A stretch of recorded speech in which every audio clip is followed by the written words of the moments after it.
गाबोन आसाम रायजोनि भट दान होनाया जागोन फुंनि 7 रिंगानिफ्राय दायै प्रिसाइडिं अफिसारनिफ्राय लानानै सेक्टर अफिसारफोर बिथांमोना गावसोरनि नांगौ जानाय गाबोननि दिनाव जेखिनि EVM आरो माखासे मुवाफोरखौ लानानै थांनायनि थाखाय लाहार फाहारा सोलिगासिनो दङ।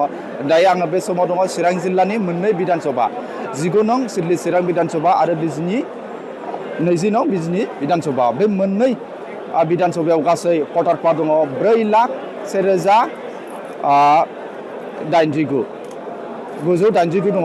बे भटारफ्रा गाबोन भट दान होगोन। बे समाव आङो दा दङ काजलगाव UN ब्रह्मनि कलेजाव। बेनिफ्राय प्रिसाइडिं अफिसारनिफ्राय सेक्टर अफिसार बिथांमोना गावसोरनि नांगौ जानाय मुवाफोरखौ लानानै थांनाय मोनसे लाहार फाहारखौ आं नोंथांमोननो देखायगोन।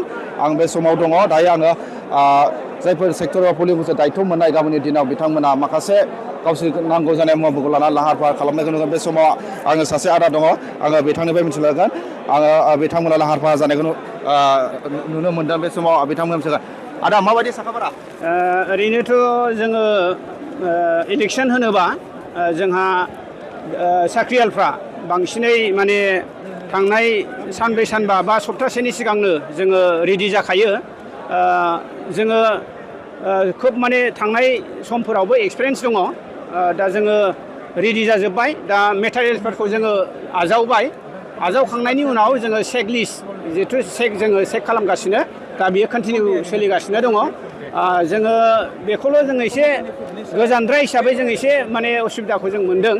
देग्लायनि जि माने एसेम्बलि इलेक्सन बियो मोननै पार्ट, जिहेथु चिरां हिसाबै जोंहा मोननै पार्ट दङ, बिजनी साब डिभिजन आरो काजलगाव साब डिभिजन। दा काजलगाव साब डिभिजनखौ बिजनी साब डिभिजनाव हरदों आरो बिजनीखौ काजलगाव साब डिभिजनाव हरदों। दा बेवहाय नोंथांमोननाव भट मिरुआवहाय नोंसिना भट मिरुआ जोंना माने स्टेसन PS नाम्बारा 10। बियो जोंहा मा होनो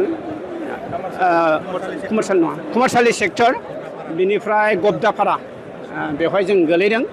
साबेसे दङ नोंथांमोनजों हानजायाव जोंथ' टिम हिसाबै 7 थायो। माने पुलिसनिफ्राय माबानिफ्राय पुलिस प्रसासननिफ्राय साबेसे थायो? पुलिस प्रसासननिफ्राय जोङो 2 थागोन। बिनिफ्राय सेक्टर अफिसार थागोन। सेक्टर अफिसारा माने गावनि सेक्टराव जेसेबां दङ बेखौ कन्ट्रल खालामबाय थागोन। नोंथांमोना दायो मा मुवाखौ लानाय जादों?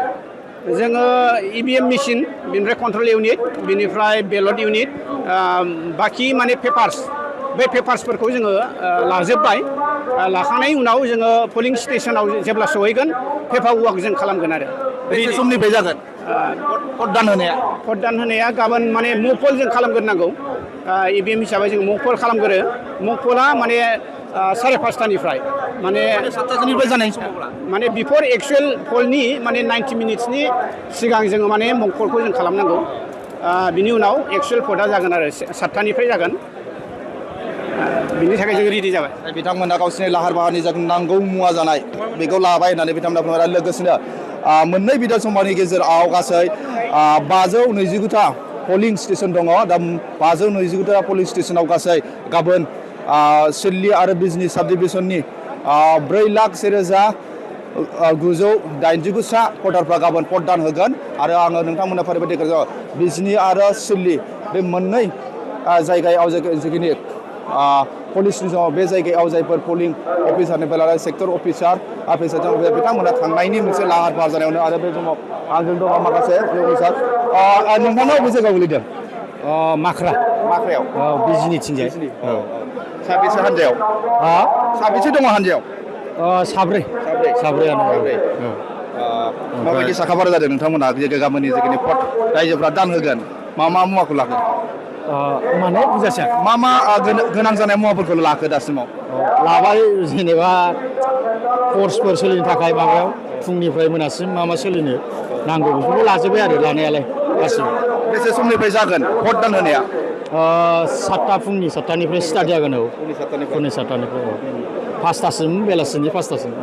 बेनो आरो बिथांमोना फोरमायदों गाबोननि जानो गोनां जायगा भट होगोन रायजो राजाफ्रा बिनिनो नांगौ जानाय मुवाफोरखौ लानानै बिथांमोना फारि फारि थांनायनि मोनसे लाहार फाहार बेखौ नुदों आरो बे समावनो दङ चिरां जिल्लानि मोननै साब डिभिजननि मोनसे थावनि खालामनाय जादों बे थावनिया जादों चिरां जिल्लानि जोंहानो सदर थावनि काजोलगावनि इउएन कलेजाव बे जायगाखौ खालामनाय जागोन बे समनि बे जायगानिफ्रायनो बिथांमोनखौ गाबोननि जानो गोनां जायगानि भटदान होनाय जायगानि पुलिस स्टेशन मिरु 549 जायगायाव बिथांमोना गाव गावनि जायगायाव थांनानै गाबोननि जानो गोनां जे भट होनाय आसाम रायजोनि बिधान सभानि बिसायख'थि बेखौ गाबोन नुनो मोनगोन।